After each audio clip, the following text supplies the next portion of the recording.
ఈరోజు జనసేన పార్టీ అధినేత పవన్ కళ్యాణ్ గారు, టీడీపీ అధినేత చంద్రబాబు నాయుడు గారు ఈసీ అధికారులను కలిసి ఎన్నికలు ప్రశాంతమైన వాతావరణంలో జరిపించాలని, దొంగ ఓట్లు తొలగించాలని రిక్వెస్ట్ చేయడం జరిగింది.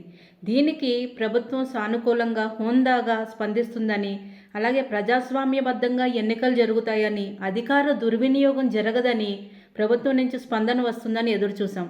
కానీ షరామామూలే విజయసాయిరెడ్డి గారు బయటకు వచ్చి జనసేన పార్టీ గాజు గ్లాసు గుర్తు గురించి ఈసీకి ఫిర్యాదు చేస్తామని మాట్లాడుతున్నారు.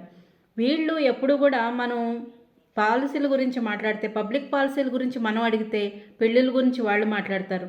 అభివృద్ధి జరగట్లేదని మనం అడిగితే పొత్తుల గురించి వాళ్ళు మాట్లాడతారు. ఈరోజు దొంగ ఓట్లు తొలగించండి అని మనం అడిగితే వాళ్ళు పక్క పార్టీ సింబల్స్ గురించి మాట్లాడుతున్నారు.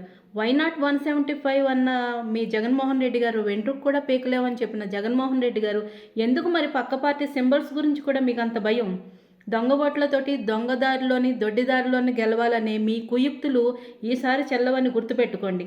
బై ద వే, మా పార్టీ సింబల్ ప్రమోట్ చేస్తున్నందుకు విజయసాయి రెడ్డి గారికి ధన్యవాదాలు. మాది మిడిల్ క్లాస్, మా గుర్తు గాజు గ్లాస్. జై జనసేన, జై హింద్.